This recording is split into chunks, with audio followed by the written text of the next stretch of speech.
Boa noite, queridos.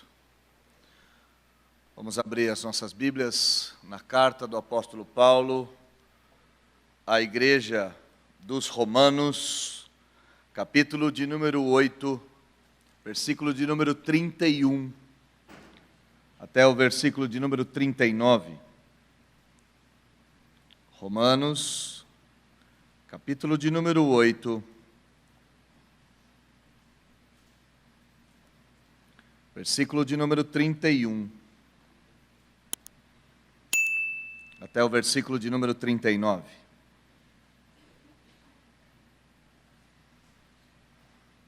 Todos acharam?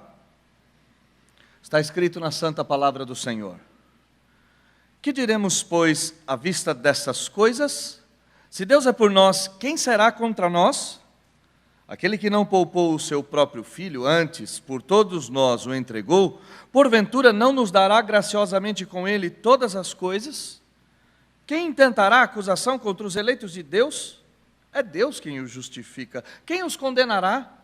É Cristo Jesus quem morreu, ou antes quem ressuscitou, o qual está à direita de Deus e também intercede por nós. Quem nos separará do amor de Cristo? Será a tribulação, ou angústia, ou perseguição, ou fome, ou nudez, ou perigo, ou espada? Como está escrito: por amor de ti somos entregues à morte o dia todo, fomos considerados como ovelhas para o matadouro. Em todas estas coisas, porém, somos mais que vencedores por meio daquele que nos amou. Porque eu estou bem certo de que nem a morte, nem a vida, nem os anjos, nem os principados, nem as coisas do presente, nem do porvir, nem os poderes, nem a altura, nem a profundidade, nem qualquer outra criatura poderá separar-nos do amor de Deus que está em Cristo Jesus, nosso Senhor. Vamos orar mais uma vez? Feche seus olhos, baixe sua fronte, vamos falar com Deus.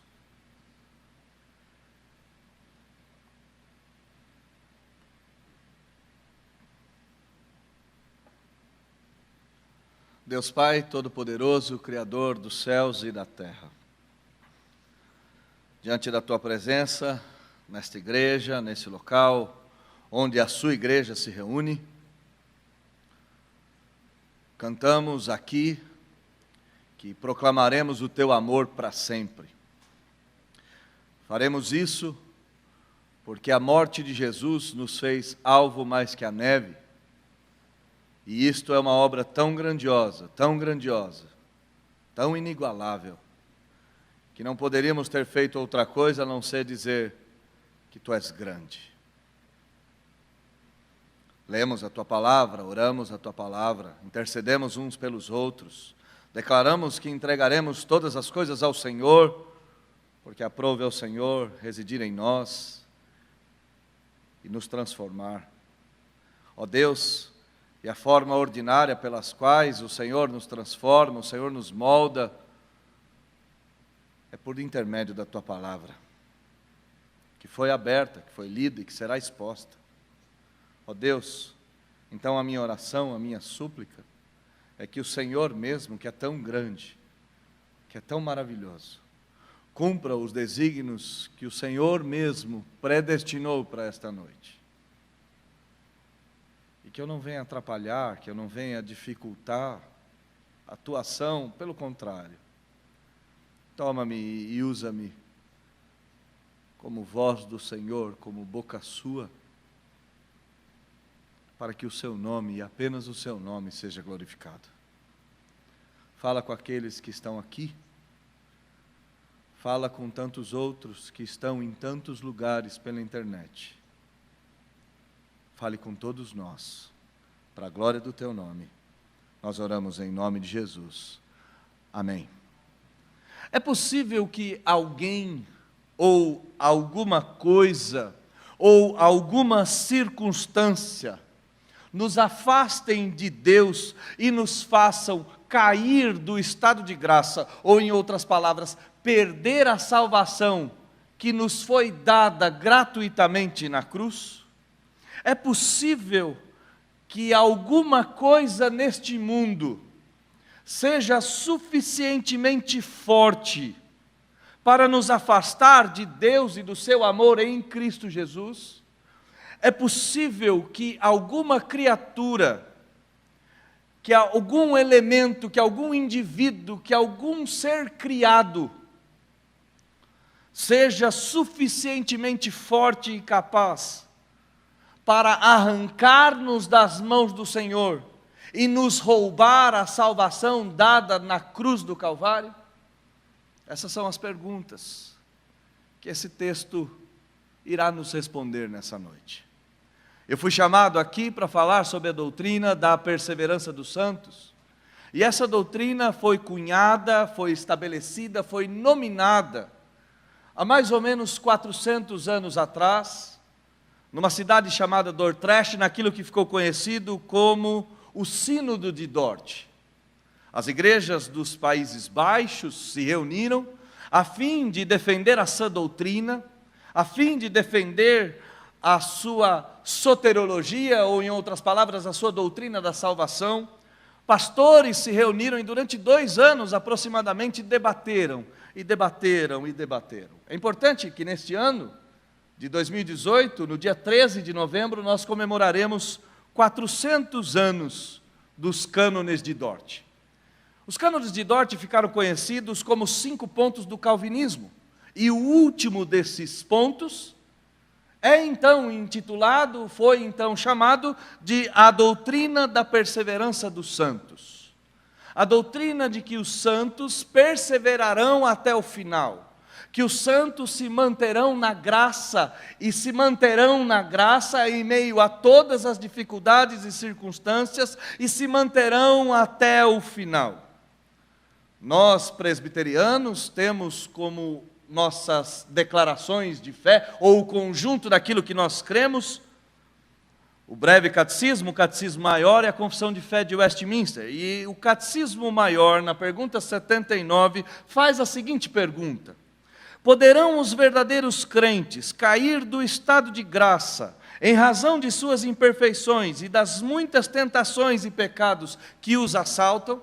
A pergunta é: poderão os crentes cair desse estado de graça por causa das próprias imperfeições, por causa das tentações, por causa dos pecados? Eles poderão cair do estado de graça? E a resposta no nosso catecismo maior é: os crentes verdadeiros, em razão do amor imutável de Deus e do seu decreto e do pacto de lhes dar a perseverança, da união inseparável entre eles e Cristo, da contínua intercessão de Cristo por eles, do Espírito Santo e da semente de Deus que habita neles, jamais poderão, total ou finalmente, cair do estado de graça, mas serão conservados pelo poder de Deus, mediante a fé para a salvação.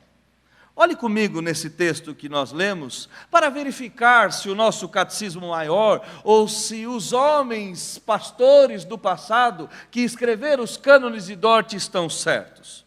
Versículo de número 31, começa a nos dizer com uma pergunta do apóstolo Paulo: que diremos, pois, à vista dessas coisas?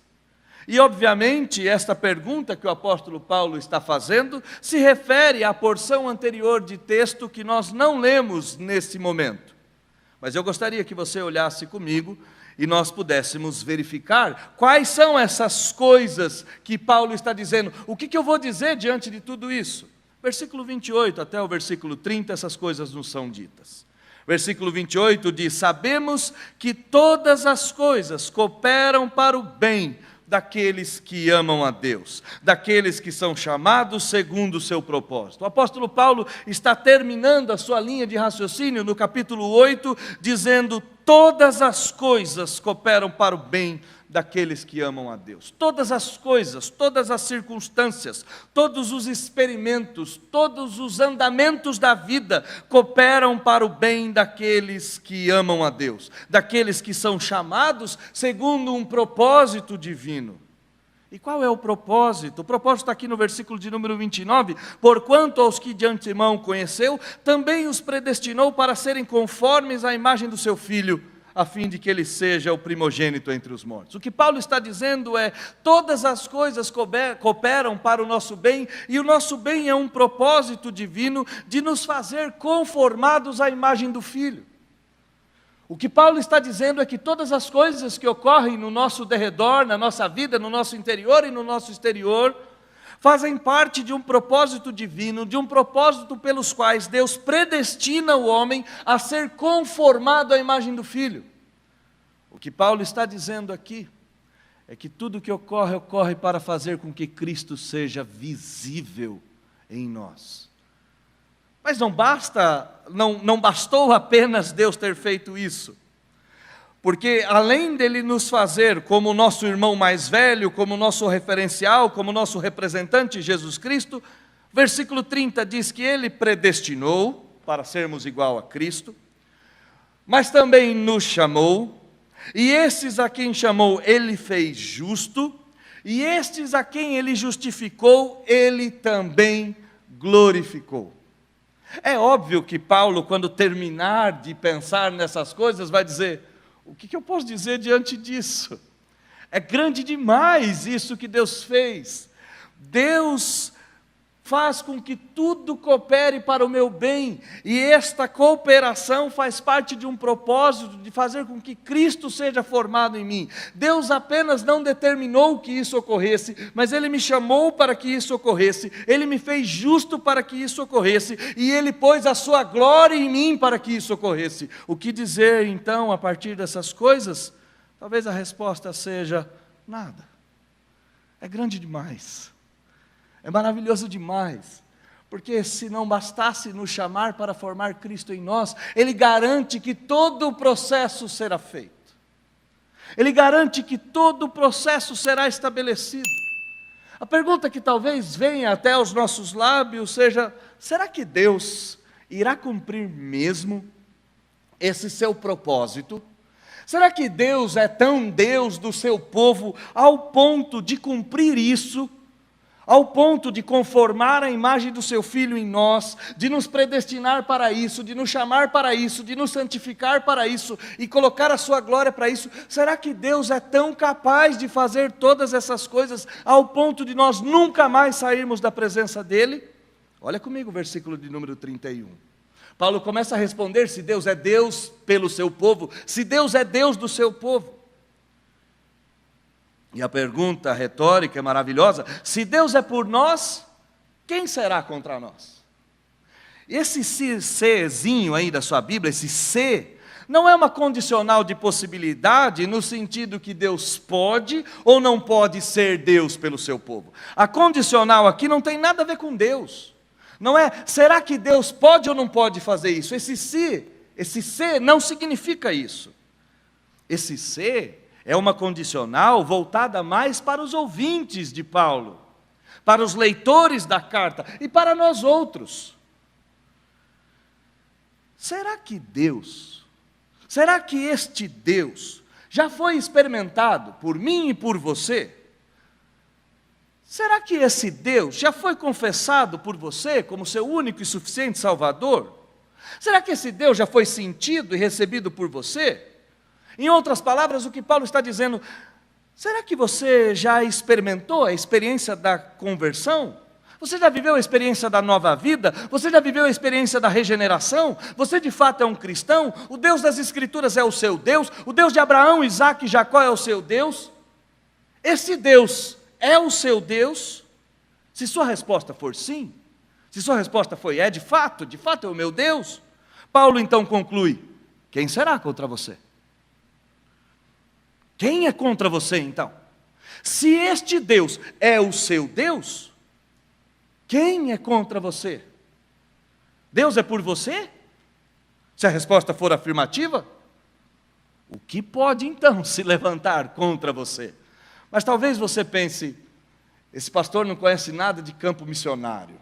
Esse pastor não sabe nada de refugiados, de cristãos, em lugares proibidos. Eles estão dando a vida, eles estão padecendo perseguições, aflições. Obviamente sofreremos perseguições, temos problemas neste lado de cada queda, isso é normal, mas a pergunta que o apóstolo Paulo está dizendo não são as circunstâncias adversas da vida, essas nos tomam de assalto quase que diariamente. Mas o que ele está dizendo é, se esse Deus é o seu Deus, quem poderá ser contra esse Deus para lhe roubar dele? Se esse Deus é o Deus da sua vida, qual é o adversário que esse Deus pode encontrar? Troca a pergunta retórica para uma afirmação. Deus é por você. Logo, não há nada, nem ninguém que poderá ser contra você para roubar-lhe Deus de você. É isso que o apóstolo Paulo está dizendo. E isso tem todo sentido, porque ele talvez esteja respondendo a pergunta de Romanos 8, versículo de número 1, ou consolidando a afirmação que ele já havia feito. Olha comigo na sua Bíblia, Romanos 8, versículo 1. Agora, pois, já nenhuma condenação há para os que estão em Cristo Jesus. Deus é por você? Quem será contra você? Nenhuma condenação há para os que estão em Cristo Jesus. Ou o texto que a gente já passou, versículo de número 28. Deus é por você?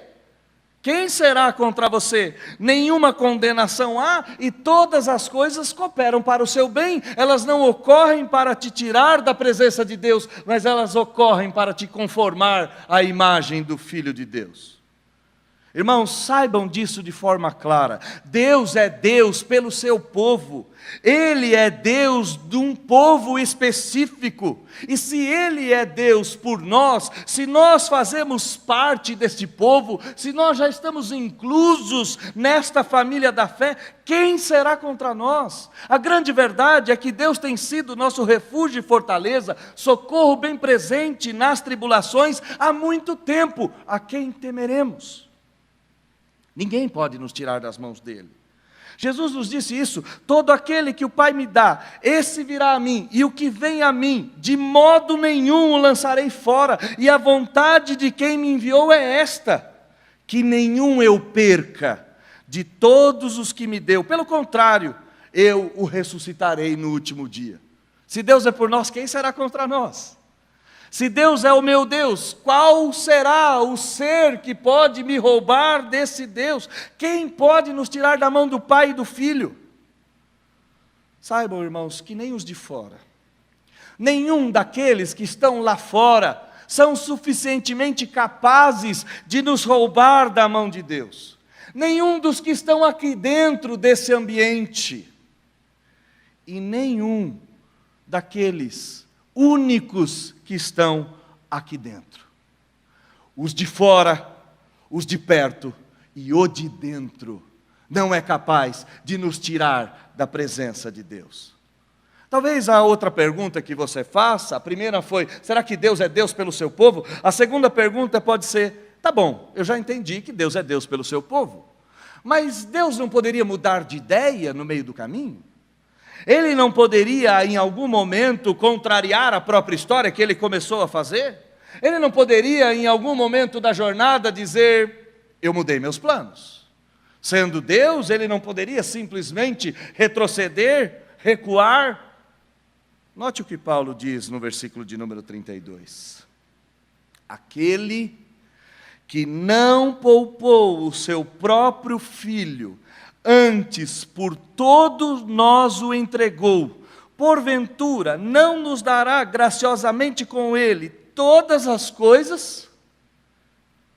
O que Deus entregou em favor do seu povo? Ele não poupa o seu maior tesouro, ele não poupa o seu maior bem, a sua maior dádiva.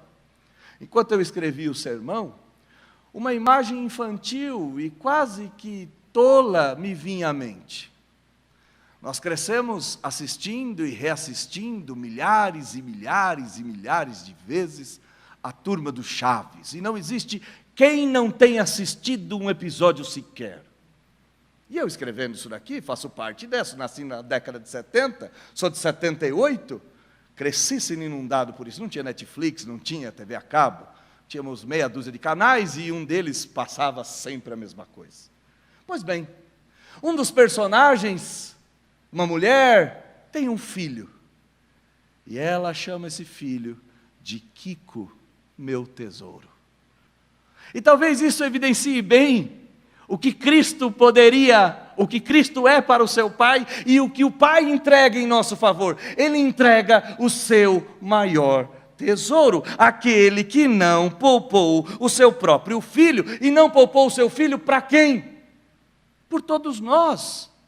Ele o entregou como uma dádiva, sendo sacrificada por nós outros. O maior tesouro de Deus foi entregue por seres como nós. Ele foi sacrificado pelo povo de Deus, sendo entregue conforme o desígnio e presciência do Pai, por um povo, comprando esse povo com o seu próprio sangue.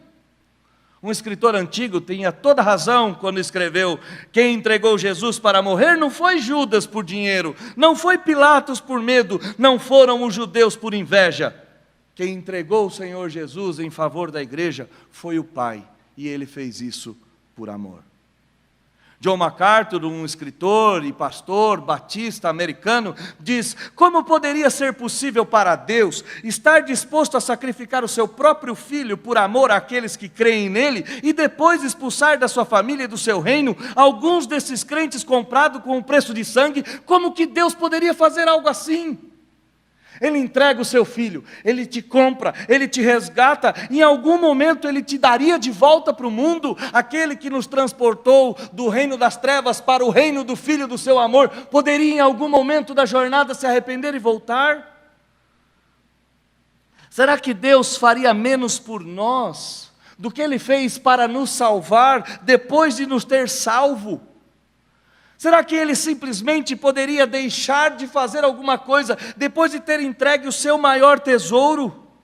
Deus nos amou quando nós ainda éramos perdidos pecadores, ao ponto de entregar a sua preciosidade maior, o seu tesouro, o seu único filho por nós. Ele estaria disposto a retroceder? O que então Ele poderia fazer para retroceder aquilo que Ele já haveria feito? A resposta, meus irmãos, deve vir como um sonoro e retumbante: não, nada. Ele não voltaria atrás de forma alguma. Aquele que começou a boa obra em nós vai cumpri-la até o final. Ele não poderia em algum momento da jornada olhar para trás, se arrepender de ter dado o filho e recuperar o tempo perdido. Deus não se arrepende dos seus propósitos, Deus não muda os seus desígnios, Ele não foi feito à nossa imagem e semelhança, um Deus que o que diz de manhã não sustenta de tarde, um Deus que ora fala uma coisa e ora fala outra. Ele não é parecido conosco nesse sentido. Aquilo que Ele diz no oculto permanece para todo sempre. Aquilo que Ele diz de manhã é mantido de tarde e de noite e será mantido por toda a eternidade. Antes, no passado, Ele nos deu o seu Filho, quando nós ainda éramos pecadores. Cristo foi dado como fundamento da nossa salvação, como segurança maior da nossa vida. A seguridade estava em Cristo. No futuro, Ele não nos dará tudo o que a gente precisa para permanecer nele. No futuro, Ele não nos dará tudo o que for necessário para que eu e você saiamos da presença dEle. Se Ele já deu o Filho, o que Ele não fará? Final do versículo de número 32. A pergunta, mais uma vez, de forma retórica de Paulo, nos salta aos olhos. Não nos dará graciosamente com Ele todas as coisas? Não nos dará de graça com Ele, com o Filho, todas as coisas necessárias para que eu e você permaneçamos firmes nele? Obviamente, irmãos, eu não estou dizendo aqui que Deus dará para nós bênçãos, riquezas, ouro, joias, nos dará tranquilidade, nos dará mansões, nos dará viagens, nos dará títulos. Não é isso. Mas aquele que deu o seu Filho para nos resgatar, para nos fazer peregrinos, para nos fazer ir até o céu, não nos dará tudo o que for necessário para que eu e você não arredamos um pé nessa jornada? Obviamente, Ele nos dará tudo que for necessário. Deus é Deus pelo seu povo. Deus é o Deus do seu povo. E qual é a prova de que Deus é Deus do seu povo? Versículo 33 e 34 nos respondem isso. Olha comigo na sua Bíblia. Quem intentará acusação contra os eleitos de Deus? É Deus quem os justifica. Quem os condenará? Antes de demonstrar que a prova de que Deus é Deus pelo seu povo está nesse texto, talvez seja necessário nós fazermos uma pergunta para o texto. O texto diz, quem intentará acusação contra os eleitos de Deus? Então a pergunta é, quem é capaz de nos acusar? E eu quero que você, não precisa abrir a Bíblia, mas lembre da história, que em Jó, capítulo 1, do versículo 6 adiante, uma história muito interessante nos é contada. Diz que quando os filhos de Deus estavam na presença do Senhor Deus, no meio deles surge Satanás. E ele vem de passear e rodear sobre a terra, ele está, neste momento da história, ele estava por aí. E Deus faz uma provocação, no mínimo uma provocação. Viste o meu servo Jó, homem reto e temente, que se aparta do mal, um crente de verdade. E o diabo topa a aposta que Deus faz.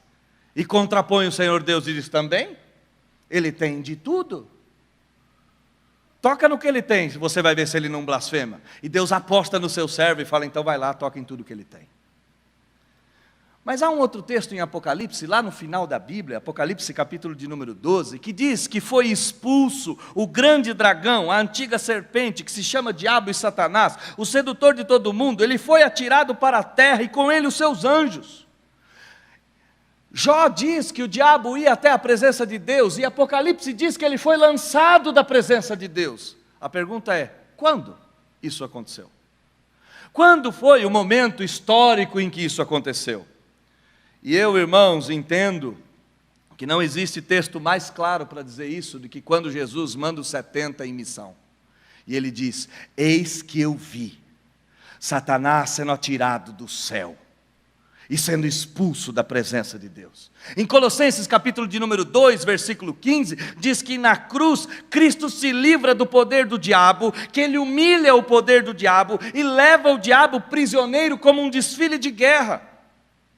Se o diabo ainda tem acesso ao trono de Deus ou não, talvez não seja o mais importante, mas o mais importante saber é que o nosso acusador não tem mais vez diante de Deus.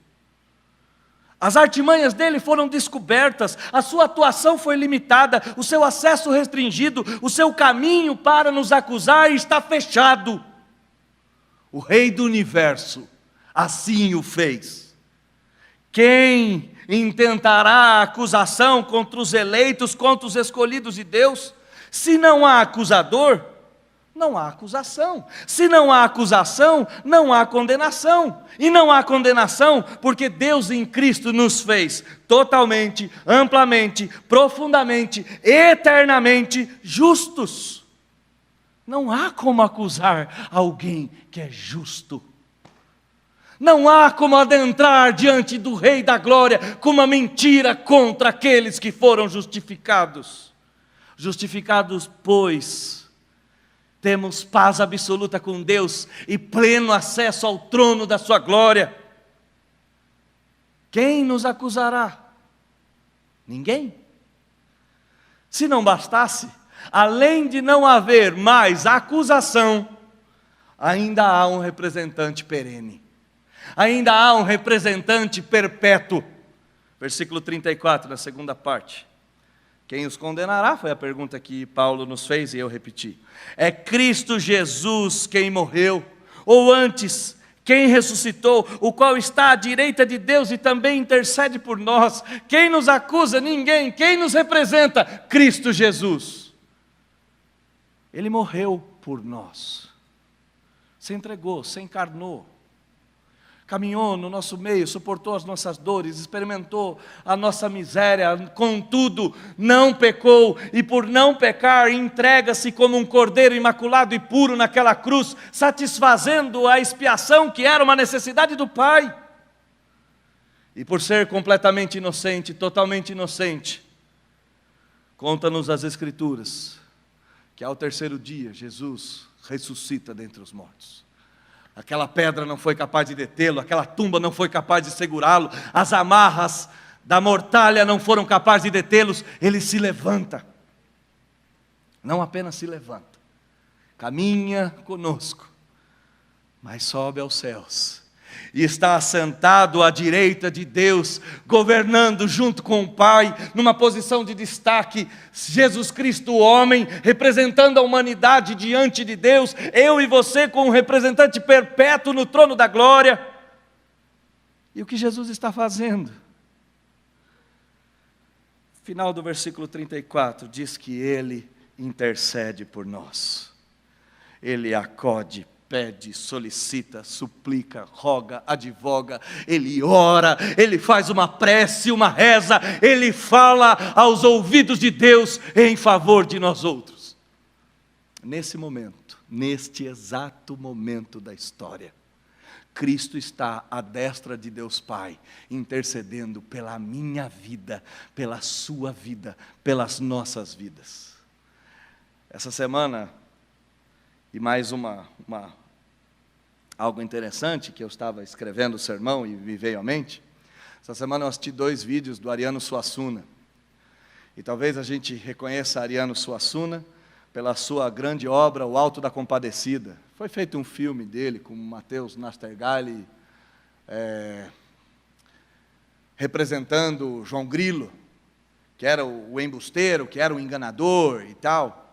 E no Alto da Compadecida tem uma cena muito interessante no final do filme. João Grilo morre, o diabo está lá acusando ele, Jesus Cristo está diante dele, e João Grilo faz uma rezinha quase que infantil, e eu vou repetir a reza aqui, não se escandalize. Isso é só para ilustrar o que eu vou dizer depois.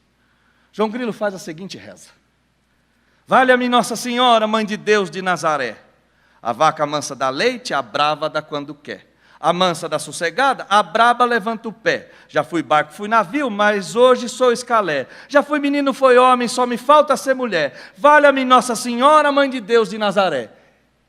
E na mentalidade católica de Ariano Suassuna, na sua peça, O Alto da Compadecida, naquele momento aparece a compadecida, que se compadece da miséria de João Grilo.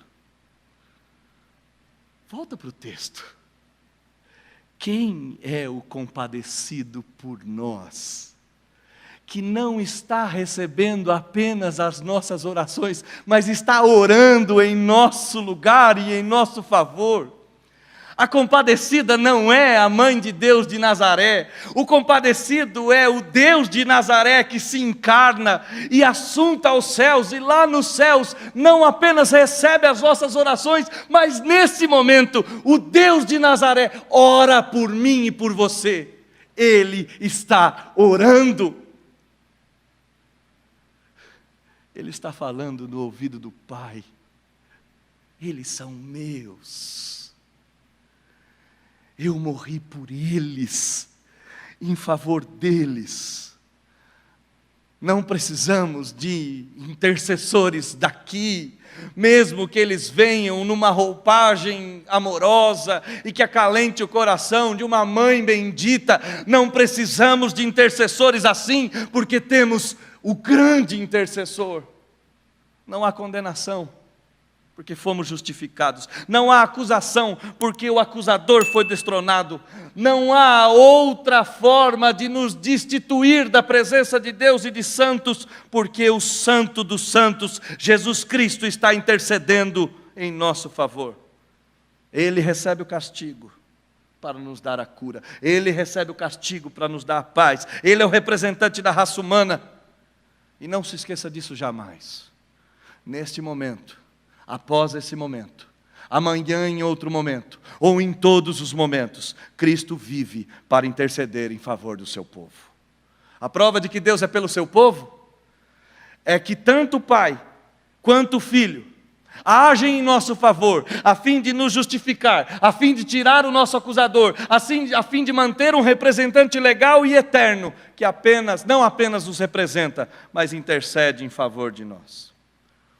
E talvez uma outra pergunta lhe venha à mente. Deus é pelo seu povo? Sim, é pelo seu povo. Qual é a prova disso? Ele nos justifica, não há acusador e Cristo está lá nos representando. E a sua pergunta pode ser: e os problemas? Fale-me dos problemas. Os problemas não são evidências de que Deus está irado e contra nós?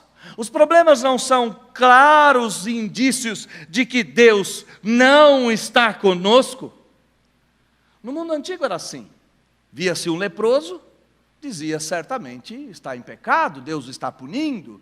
Via um homem sofredor, via um homem doente, um homem coxo, um homem manco, um homem surdo, um homem mudo, um homem paralítico, e a ideia vinha quase que imediatamente: Deus o odeia, ou Deus o está punindo. E esse também é o nosso pensamento cotidiano, natural. Quando as coisas dão errado na vida de alguém, você pergunta como é que está, essa pessoa fala, está dando tudo errado, parece que eu taquei pedra na cruz. Em outras palavras, o que ele está dizendo, parece que eu me tornei inimigo de Deus, e parece que Deus se tornou o meu inimigo para sempre. Mas uma coisa que eu não vou entrar aqui, mas preciso apenas citar, é que sofrimento e tribulação faz parte do show da vida cristã. Vem no pacote. Pedro diz que nós devemos nos alegrar, embora no presente, por um breve momento, se necessário, sejamos contristados, sejamos provocados com tribulações, porque essas tribulações provam o valor da nossa fé, e o valor da nossa fé, que é muito maior do que ouro depurado, deve redundar em honra e glória para o Senhor. Mas tira a fala de Pedro, vai para a fala de Jesus, e essa é mais fácil. No mundo tereis aflições. Aflição faz parte do pacote cristão, faz parte da nossa vida aqui, da nossa peregrinação. Mas o que Paulo está perguntando no texto, não é se as tribulações são evidências de que Deus nos odeia. O que ele está perguntando é: será que as adversidades da vida são capazes de nos separar da mão de Deus?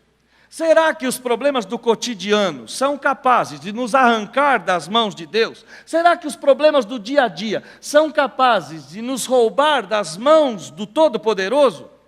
Versículo 35, ele nos responde essa pergunta. Quem nos separará do amor de Cristo? E ele faz isso em 4 bloquinhos. Primeiro bloquinho: será a tribulação, a angústia ou perseguição? O que Paulo está perguntando? Será que as aflições resultantes, ou perenes, ou presentes, no mundo ímpio e hostil, será que essas pressões e aflições são capazes de nos tirar da presença de Deus? Aqueles que estão no ambiente acadêmico, na faculdade, cursando sua graduação, sua pós, seu mestrado, seu doutorado, aqueles que estão num ambiente completamente secularizado, sofrem pressões de todos os tipos, sofrem zombaria por causa da sua fé, são chamados de não acadêmicos, são chamados de medievais, são ostracizados, são arrancados do meio do debate, não têm a fala permitida. Será que isso é capaz de nos afastar do amor de Deus? Aqueles que estão dentro do ambiente de trabalho, e um ambiente de trabalho completamente corrompido, tomado por propinas, por esquemas, conchavos, fazer o certo se tornou feio, fazer o errado é o natural. Será que essas coisas, essas pressões, essas angústias, essas perseguições são capazes? Aqueles que no meio da família, ao se converterem, têm aquela desconfiança dos familiares que dizem: pois é, agora virou crente, vai achar que vai dar tudo certo, talvez esse seja o golpe da moda, vamos ver quanto dura. Será que tais coisas podem nos separar do amor de Cristo? Ele dá uma ampliada nisso. Fome ou nudez podem nos separar do amor de Cristo? As dificuldades de subsistência nesse país, que é sempre difícil subsistir. As dificuldades de vestir, de comer, de andar, de guardar, de possuir. As dificuldades de ter coisas simples e básicas. Será que são capazes de nos afastar do amor de Deus? O frio lá fora tão particular a nós presbiterianos, tão habitual, nós gostamos desse ambiente frio, nós estamos em casa nele, tão nosso esse ambiente frozen. Será que este frio é capaz de nos afastar do amor de Deus? Será que o perigo, a espada, a morte, o cheiro de morte no ar é capaz de nos afastar do amor de Deus? Calvino dizia que tem um cheiro de morte no ar, e é verdade. Sai de carro quem garante que vamos chegar bem. Um negócio desse solta aqui, cai em cima de mim, acabou. Uma telha que escapa do alto do telhado e fim de papo. Um motoqueiro que se perde. Há um cheiro de morte no ar. Será que essas coisas podem nos afastar do amor de Deus?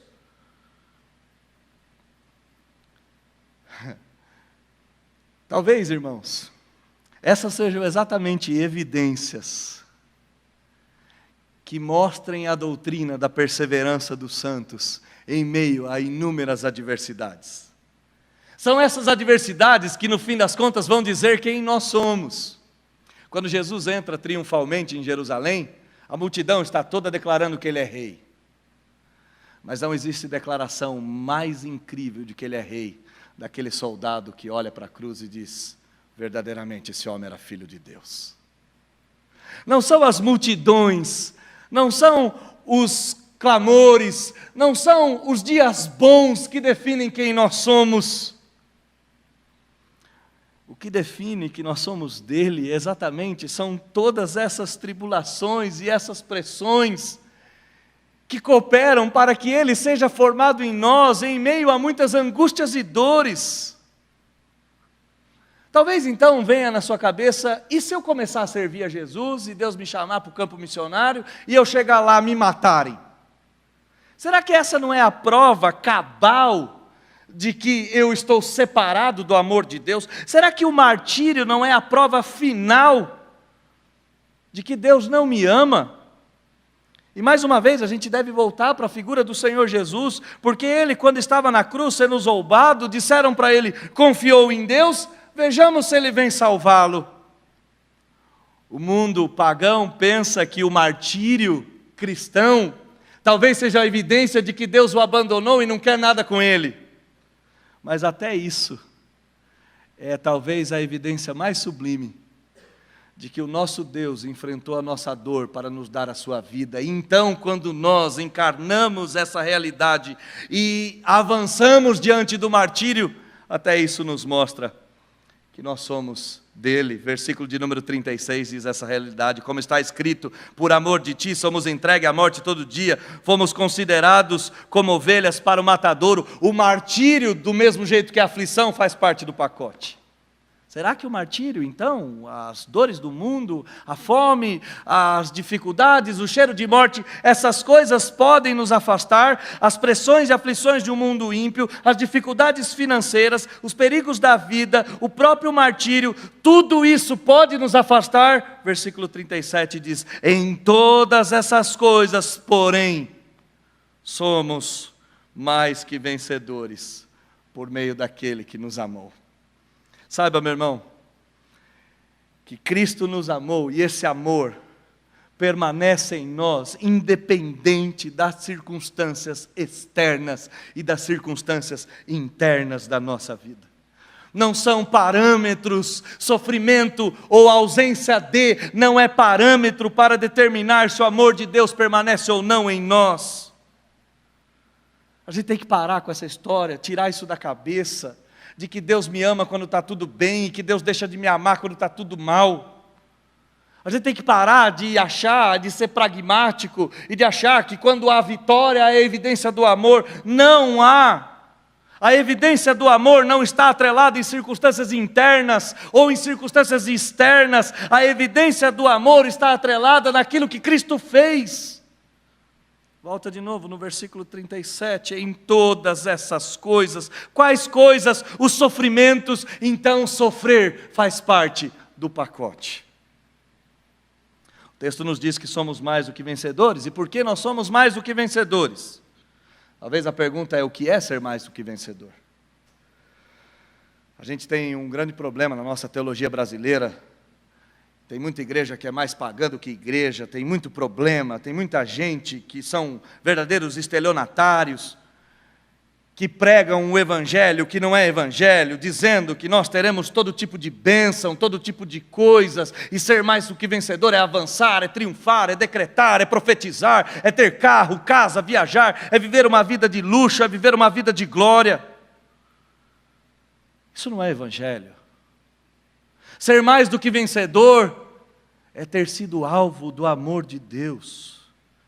E qual então é a causa, qual então é a razão, qual então é o motivo que nos faz mais do que vencedores? E a resposta é por amor. Somos mais do que vencedores por amor, em amor. E o amor nos faz mais do que vencedores, não as circunstâncias externas. Em todas essas coisas, em todos esses sofrimentos, ao passar por esses sofrimentos, ao nos mantermos firmes com Cristo, em meio a esses sofrimentos, somos mais do que vencedores. Porque Cristo, quando nós ainda éramos fracos, morreu a seu tempo pelos ímpios. O apóstolo Paulo disse que talvez até alguém se animasse a morrer por um justo, mas morrer por pecadores seria loucura. Mas Deus prova o seu próprio amor para conosco, pelo fato de ter Cristo morrido por nós, sendo nós ainda pecadores. No texto da Páscoa, João dizendo que Cristo nos amou, e tendo amado, os amou até o final, os amou em todo o tempo e os amou até o fim, e nós o amamos porque primeiro Ele nos amou. Então saiba que nós somos vencedores, mais do que vencedores, não por nada que nós venhamos a fazer. Passar por tribulações, como eu disse, faz parte do pacote, e não significa porque eu passo por essas tribulações, há algum mérito em mim. Passar por tribulações evidencia o amor, quando eu percebo Cristo comigo em meio a todas essas dores. Somos mais do que vencedores, por meio daquele que nos amou. O crente aprende uma palavra, muito antes do mundo corporativo ter aprendido essa palavra, crente aprende essa palavra na existência. Resiliência, a capacidade de suportar em meio às dores. Nós somos mais do que vencedores, porque o amor de Cristo está em nós, nos fazendo resiliente na caminhada que nos está proposta. Deus é Deus do seu povo? Sim. Qual é a evidência disso? Jesus Cristo está intercedendo por nós. Não há acusador que permaneça diante do Pai, e Ele nos justificou. E os problemas dessa vida? Os problemas dessa vida fazem parte do pacote, são eles que evidenciam o amor de Deus em nós, são eles que nos evidenciam que nós somos dele. Passar por esses problemas são essa característica. O que é ser mais do que vencedores? É ter sido alvo desse amor, e fazer, e ver, e notar que esse amor permanece independente do que ocorra. Então qual deve ser nossa certeza? Qual deve ser a única certeza que eu tenho então? Versículo 38 e 39 é a única certeza. Porque eu estou bem certo. O apóstolo Paulo termina essa fala dizendo: eu estou profundamente certo. Eu estou totalmente certo de que nem a morte, nem a vida, nem os anjos, nem os principados, nem as coisas do presente, nem as do porvir, nem os poderes, nem a altura, nem a profundidade, nem qualquer outra criatura poderá nos separar do amor de Deus que está em Cristo Jesus. Qual é a única certeza que eu e você devemos sair desse lugar? Que as coisas ordinárias não são capazes de nos tirar o amor de Deus o amor de Deus dado para nós em Cristo Jesus, nosso Senhor. Duas certezas nós temos aqui. Primeira certeza é que estamos vivos. Certamente estamos vivos. Segunda certeza é que vamos morrer. Essas coisas ordinárias não são capazes de nos afastar da presença de Deus. Coisas extraordinárias e espirituais, como anjos ou principados, como anjos bons ou anjos caídos, se é possível um anjo bom tentar nos afastar. Coisas espirituais não são capazes de nos afastar do amor de Deus. O tempo que é implacável, que esvai por entre os dedos, um futuro que a gente ansiosamente espera, sem saber como ele será. O tempo não é capaz de nos afastar do amor de Deus. Nem os poderes cósmicos, nem os infernais, nem a altura, nem os astros, nem os seres que lá habitam, nem as profundidades dessa terra e os seres que lá já estão, nem os poderes humanos, nem qualquer outra criatura, nem reis, nem vilões, nem políticos, nem assaltantes cruéis, nada poderá nos separar do amor de Deus que está em Cristo Jesus, nosso Senhor. Deus é Deus do seu povo, irmãos? Sim. Qual é a evidência disso?